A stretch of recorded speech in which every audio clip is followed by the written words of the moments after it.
One of the hottest areas of marketing right now is answer engine optimization. Of course, we see buyers using more and more of their large language models to make a purchase decision, to do their research, move things further along. And with that, of course, each brand wants to be there and show up in these answer engines. And so today we wanted to pull back the curtain of how we're working with our clients to assess where they are today, and then what is the game plan for improving AEO visibility. You'll learn how to use technology tools such as HubSpot's new AEO tool and SEMrush in order to do this evaluation, set your baselines, and then we'll give you very practical tips of what's moving the needle right now with AEO. While I have you, I also wanted to mention that a lot is happening with the Industrial Marketing Summit for 2027. We're about to release our call for presentations and sponsors. So if you're not already on our mailing list and you would like to be, go to industrialmarketingsummit.com and just sign up for our mail list, and you'll be informed the second that news hits the ground. Let's do this. Welcome to Content Marketing Engineered, your source for building trust and generating demand with technical content. Here is your host, Wendy Covey. Hi, and welcome to Content Marketing Engineered. On each episode, I'll break down an industry trend, challenge, or best practice in reaching technical audiences. You'll meet colleagues, friends, and clients of mine who will stop by to share their stories. And I hope that you leave each episode feeling inspired and ready to take action. Before we jump in, I'd like to give a brief shout out to my agency, TREW Marketing. TREW is a full service agency located in beautiful Austin, Texas, serving highly technical companies. For more information, visit trewmarketing.com. And now on with our podcast. Hey everyone, and welcome to another episode of Content Marketing Engineered. I'm joined today by Kara Cook. She is an account manager and our search visibility guru at TREW Marketing. Welcome to the show, Kara. Thanks for having me. You betcha. You betcha. I'm so excited to talk about this. One, because obviously AEO is such a hot topic right now, but HubSpot introduced a new tool in this area. So I want to talk about both. We won't just talk about HubSpot today. So those listening that aren't on HubSpot, no problem. We want to really unpack how to tell how you're doing in AEO, how to improve visibility, and how tools like HubSpot and others can help you do that. So first, why the heck are we talking about this today? Like from your perspective, Kara, I'm saying it's a hot topic, but is it?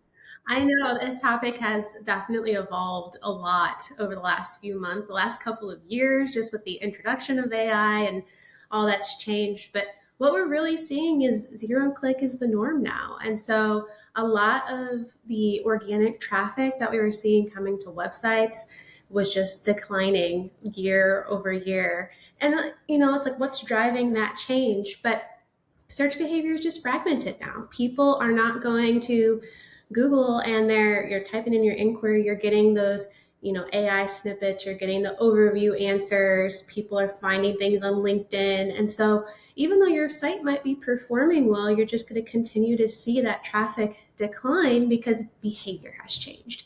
And so that's really what's sparking a lot of, okay, well, if the behavior has changed as marketers, how do we answer that? How do we start to evolve our strategies to meet the buyers where they're at? Yeah, and it's so interesting to see that when people use answer engines and then they pop to your website, they're so much further along in their buyer's journey. And I've seen a lot of statistics that support that, but yet in our own state of marketing to engineers, the engineers seem still a little skeptical of generative answers. So it's funny, maybe they're lagging a little bit in adoption, but each year, of course, they're using it more and more. So I expect our 2027 report will look vastly different than 2026. I like to say that the websites now, they're shifting from traffic engines to trust engines. And so a lot of those users are coming and they're validating what they're finding, which is meeting exactly that research statistic of 62% already are finding all this information before they ever find your brand or their site.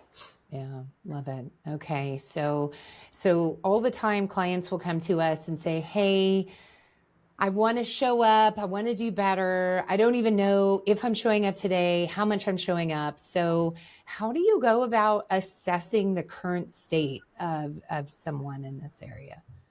Yeah, so we started doing some AI visibility audits. And I think what's important to really understand too is what is the difference between all of these acronyms, SEO and AEO and GEO. And it's just a bunch of alphabet soup of understanding what the heck we're all talking about. And a lot of times I feel like you're scrolling through LinkedIn and people are talking about the same things, but one person might say AEO, another person might say GEO.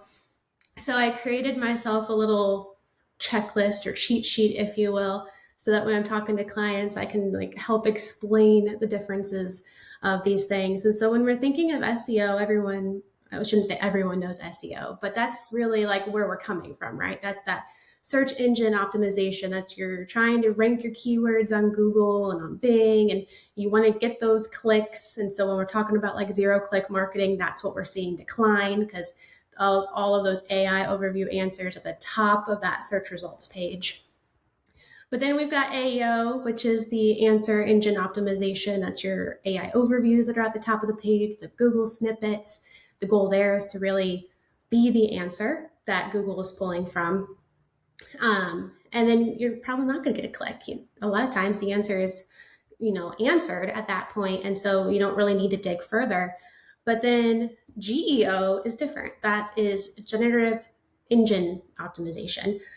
So that's really trying to optimize for the platforms ChatGPT and Perplexity and Gemini, all of those LLMs where you're cited and you're included in responses if people have gone directly to those platforms to do their search, where they're just chatting and asking the questions.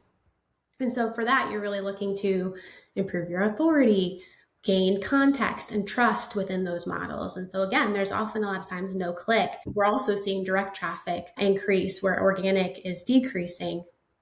And so that direct traffic, you might get mentioned in the answer, and then they go and they search you, or they type in your URL. And so then that's how they land on the site. So attribution in this hot mess is also getting harder. Oh, isn't it ever? And that's such a hard thing to explain to it's technical, like engineer executives that think everything should be measurable and maybe drives the wrong activity because of it. So I think it is important that we educate executives on lack of attribution right now. Yeah. Squishy attribution. This too, I think it's easier to remember, SEO is helping you get found, AEO is helping you get chosen, and GEO is helping you become that source that AI is relying on. And so I think it's easy to think of like, well, we got to scrap SEO and now we got to focus all on GEO. And that is not the case. Like, a key point here is SEO is still very foundational. We're just layering on top of that to optimize for AI. So you still need a lot of those SEO foundational tactics. That's going to help you with this audit as well. Okay. All right. So what goes into the audit? Yeah. So with the audit, so if they're thinking about a framework here, first you got to start with can AI even see you? That's the big question. And so a lot of times, like I did an audit recently for a client, and what I'm finding is that these clients, or even just industrial brands, they have so much expertise. It's just not packaged in a way that AI is able to extract it, interpret it, and then ultimately cite it when people are asking these questions. And so when it comes to the audit, what I start with is AI visibility testing. So are the AI tools mentioning your brand? We use tools at TREW. So we use SEMrush to look at prompt analysis and citations and what pages are actually getting cited. What's the overall AI visibility score according to that tool? But I have to mention at Industrial Marketing Summit this year, in the closing session, Dale had been talking about a lot of this, and he said, well, if you want to know how ChatGPT and how these LLMs are pulling content and recommending content, just ask it. And I was like, well, that's, really simple, duh. We're trying to like optimize for all this complex AI. It's like, no, just talk to it and ask it. So I started doing that. And in the recent audit I did for this client, I asked the same prompt where it was, they're manufacturing Litz wire. And so it was, who do you recommend? Who's your top recommendation for Litz wire manufacturers? And I did that across ChatGPT, Perplexity, Claude, and Gemini, and then started to track, okay, well, who are the ones that are getting mentioned? Is that client's name popping up? Where is it popping up? And there was a couple where they didn't. And so I asked it again, it's like, well, why didn't this client pop up? And it came back and it was like, oh yeah, you're right. Totally should have been included in the list. And I was like, talking to it like it's a human, like, you're not just telling me that, right? Like, tell me Right. why.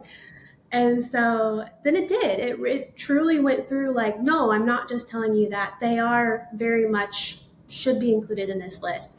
Here's why I didn't include it. And so it would show me the content that it was pulling from. I did this for TREW the other day, actually. And it was like, well, why wasn't TREW mentioned? It's like, well, because you're not in part of these top articles that I was looking at.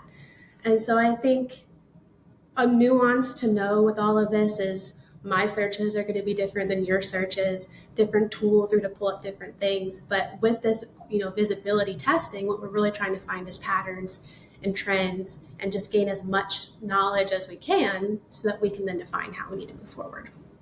So that's the big piece of the first piece of the audit, I should say, is just that visibility testing and tools, but then like an incognito search and just searching on your own. Mm-hmm. Some of the other things then that I look at is source and citation analysis. So is AI trusting the content that's on your site? You're identifying frequently cited websites. Are those competitors coming up? What content is getting pulled? What type of content? Is it blog content? Is it listicles? Is it service and solution product pages? Just trying to understand the content that is being pulled. And then you take that a step further. Is your content structured in a way that AI understands? Is it AI friendly?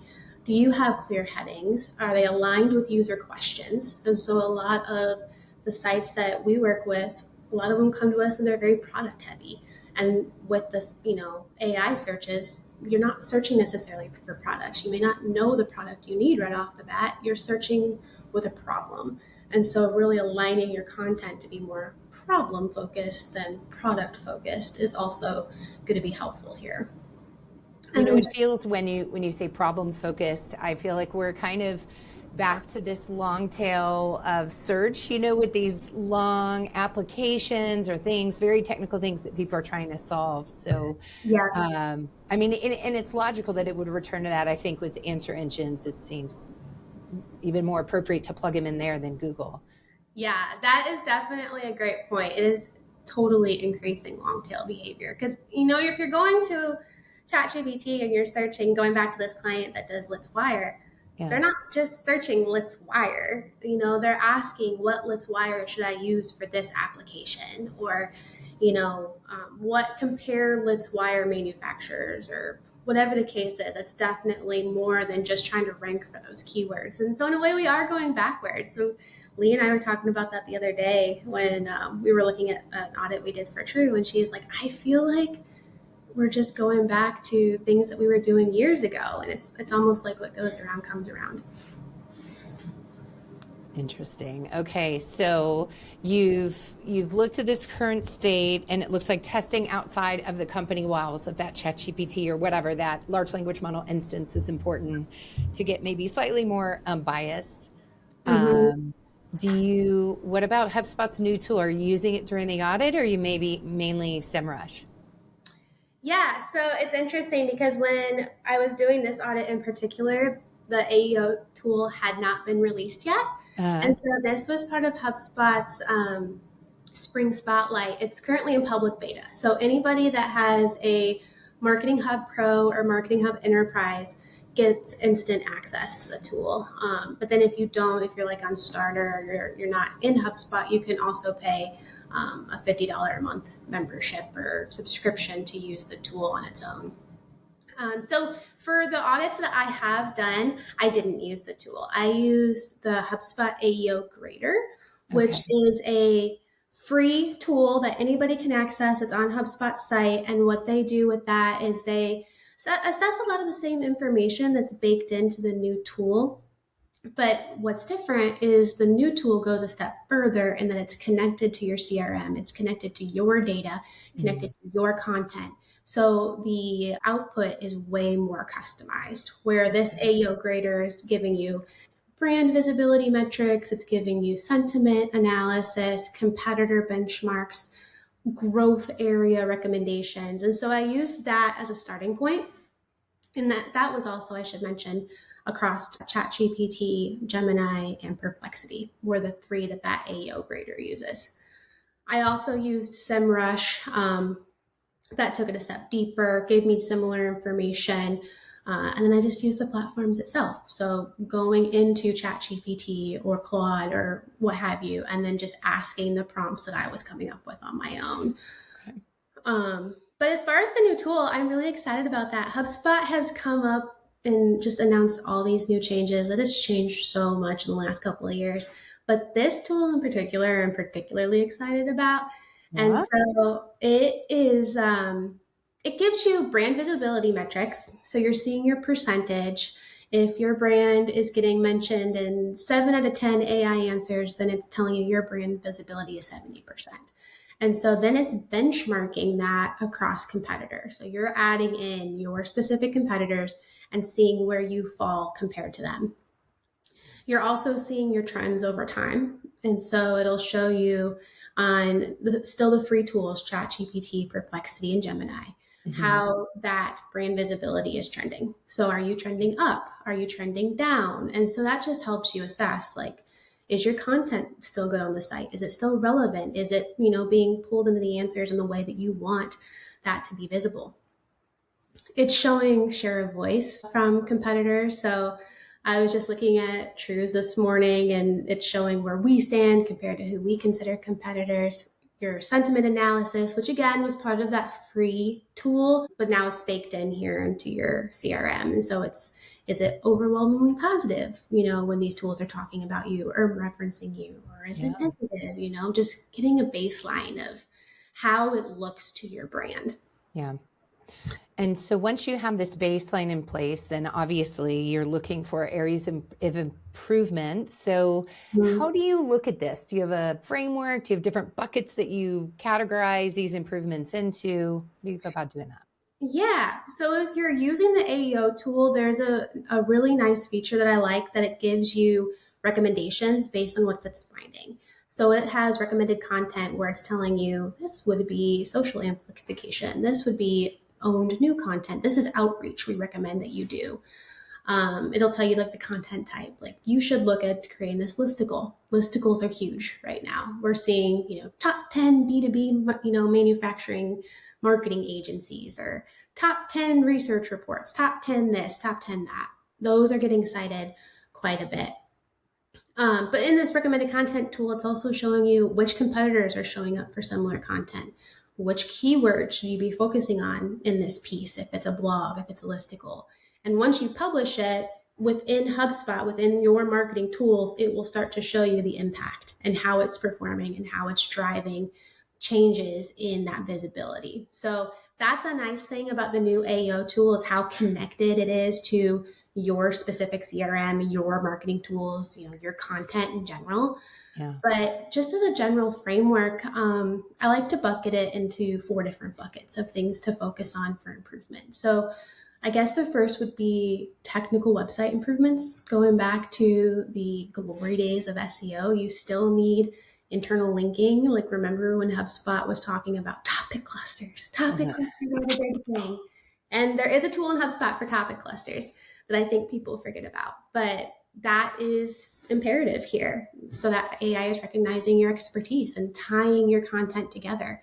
Your page speed, still important. Your mobile usability is still important. So just making sure that you've got that foundational technical setup in place, that would be bucket number 1. Bucket number 2 is the big one. It's the content improvements. And so most sites are very product heavy. Like I had mentioned, they're not always question driven. And sometimes they're thin on educational content, and not necessarily the educational content where you think back to old blog posts where it's, what is Let's Wire? Or what is, technical marketing? That's not necessarily the educational content we're talking about. More so now it's, why is my brand the best choice for XYZ? Or how should I be thinking about this compared to this option or this solution? A lot of times, especially in the audit that I did for this client a couple weeks ago, the competitors weren't winning because they were better companies. They were just winning because they were explaining things better. So making sure that your content is structured with bullet points. It likes to pull out clear, quotable content. FAQs, it really likes FAQs. And so baking those into your service pages or your blog post and making sure that those are very easily accessible across your site. But from a user standpoint, I like a good FAQ too, because as a user, you don't want to go and read a bunch of paragraphs, you know? So there's kind of finding that happy medium with the content of, can a user read this? And can AI read this? Is this going to, benefit both audiences, if you will? So, and Kara, once upon a time, more content was better, even if there were overlapping topics. And it seems now that less, more focused content is better. Would you agree with that? Oh, I would absolutely agree. I'd say it's still quality over quantity. Yeah. Making sure that you have the right content. It's not going out and, publishing a bunch of blog posts for the sake of publishing blog posts like, it used to be. It used to be, yeah. That's a pretty big shift, I think, that's happened. And it's not happened just now, right? I think it's been since Google changed some of their algorithms, but the large language models, same thing. It seems like the more you have overlapping concepts that don't build on each other or look duplicate, it confuses who you are, right? It's you lose some clarity when you're training for those large language models. Yeah. I think that goes back to the topic cluster too. Like, do you have a core pillar page? Do you have the supporting content that branches off of that pillar page? Does it all link back? And so it's still having that strategy around those topics versus, just creating a bunch of content for the sake of creating a bunch of content. And so I would keep the topic cluster top of mind when we're thinking about this. Okay. All right. But another bucket I want to talk about too when it comes to improvements, and this one is big, and we're seeing this, is PR. And I know like Morgan is seeing a lot of PR just expand in the services we're doing for clients, but AI very heavily values repeated external validation. So while we've mainly talked about the website, we still want to be visible in those industry directories, guest articles, trade publications. So that's also telling the LLM, like, yes, the structure of the website's good, the content is quality, they know that topic, they're owning that topic, but this is also validating all of that as well. So being visible in that third party validation, having that authority is also very important. Okay. How important is it to have a subject matter expert tied, like the same person tied to those external topics as internal blogs? Does it matter? I know with EEAT it kind of mattered. And so I'm wondering for large language models, how much play that has. It does matter. And it's just showing, going back to showing that expertise and that authority on the topic. Thought leadership, I would consider that bucket number 4. And so if we're looking at what AI is favoring, it likes those quotable insights. It likes original perspectives. And so you're not necessarily going to get that from a company piece of content as you would if, I was writing something or you were writing something, or that SME from the industrial company is writing the topic. And so when we're looking at what engineers also trust, and just going back to the research, having that unique perspective is imperative. And so it was definitely an important piece of the GEO and the AI conversation. Okay. So I imagine there's some panic out there, like, oh my gosh, my CEO is upset because we're not showing up. I have to do something right away. And so when a company is coming at it from a reactive standpoint, what are some of the mistakes they may make in tackling all of this? That's a good question. I think one of the Or biggest, maybe it's managing expectations, Kara. That might be the other thing is you can't buy your way in yet. well, I Yet. think it's important to know that, like, even if you're looking at like audit results and you're looking at recommendations, this isn't going to change overnight. Changing your Yeah. visibility, it's going to take time. Yeah. It's not a quick fix.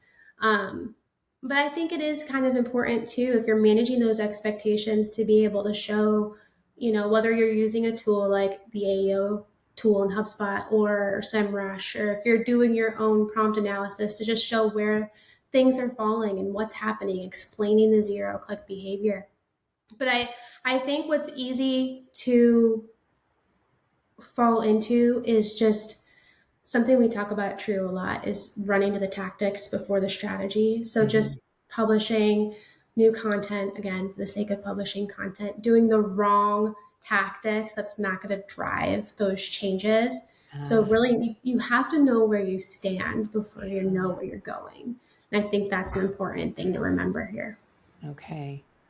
So how important is it to truly be differentiated to getting found? As far as like differentiated messaging, Like really, truly having an offering that approaches the market differently. I mean, is it okay to have a Me Too commodity offering and you can still be found, or do you really need that true differentiation?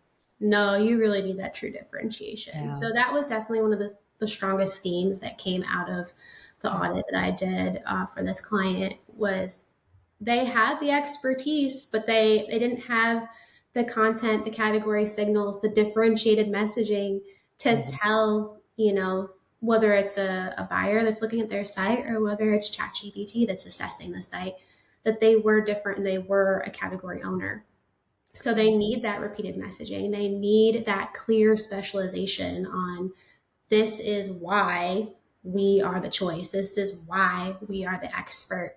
If you have the Me Too, then you're just falling in a category of like, it doesn't make you any different than any of your competitors. And AI is going to recognize that, but so are technical buyers on your site. Right. So the biggest nuance, if I look backwards, say 5 to 10 years, it used to be if I write enough content on this, let's say engineering application or this keyword phrase, if I write enough about it in different ways, then I'm going to rank for that phrase or that keyword. And now it's about authority and your brand tied to that, right? So it's not good enough just to educate on that with generic copy. And that's where I think people were abusing the large language models, right? Is they were making kind of generic copy to meet that application need or whatever it was they were trying to rank for, that phrase, but they weren't thinking about their brand authority and whether or not they're differentiated in the market. It's like that hierarchy of messaging. Yep. Brand is absolutely huge in this. It's the top layer, and then it kind of funnels its way down, to your website, to your messaging. So you need to have that well-defined brand at the top of all of this. That's crux. Okay, so what about Reddit? Is that another, it did for a while have an outsized impact, right, for Google. Does it still have things calmed down, or is it still one of these highly perceived things? When I've been doing this audit and from what I've been seeing, and even when I would ask the LLMs, why isn't things coming up? Yeah. It didn't mention Reddit. And so I know Reddit is huge, and Reddit's also, like, for a time, it was ranking on Google where you would see a lot of those Reddit questions. But when it comes to AI and what I have been seeing in the last little bit, I have not been seeing Reddit as important as what we originally thought a couple months ago. That's not to say it's not important for a lot of things, but from what I've been seeing as far as this AI audit, was not seeing it pop up as much. Yeah. Yeah. It seems to be, you've already touched on PR, but we've seen a lot of data that suggests that the credibility of technical publications it really has an outsized influence. So it seems, and it may not always be the case, that it's like this really smart kind of shortcut play, but certainly seems to be working right now. And you're meeting the engineers where they are, because that's the number one information source anyway. Right? Yeah. Oh, okay. So if a marketer's listening and they're like, oh, Kara, I have so many things. I have all these trade shows coming up. I have so much to do. What is the one thing? Just tell me one thing I could do to improve visibility right now. What's a low-hanging fruit for them? Oh gosh. I think it would be pick a topic that you really want to own and be known for, and build a pillar page and then branch off from that. Make sure it's not product first content. Make sure it's problem, where you're answering those questions that, talk to sales too. What questions are they hearing in the sales process that then you can directly answer on this pillar page? Because, the AI systems are they're rewarding the clarity, the usefulness, the depth of content. And so that would be my first step, is go back, assess the content on your site, and really move forward with one topic so that you can start, putting your best foot forward with that. Okay, good deal. Well, anything else we didn't cover? We talked a little bit about measurement. I guess these tools provide a good baseline. So then you're circling back to the same tool. So you have apples to apples and seeing if you're moving the needle. How long does it take to impact change? It's hard to say. So if you're looking at let's say the brand visibility scores, or if you're in SEMrush, the AI visibility score, I don't see those shift quickly. It's going to take months before you'll start to see much of a shift there. But what you can start to see is citations. If you're adding new content, updating your content, prompt analysis, that can be faster than the overall brand visibility scores. Okay. And so I don't want to say oh yeah, you're going to see results in 2 weeks. It's it's hard to say. But what I would recommend is set those baseline scores. Look at your brand visibility. Look at the AI visibility. How many citations do you have today? How many times are you showing up in prompts? Write that down in a scorecard and then assess it in 3 months, 6 months, a year. And then you can, gauge that improvement from there.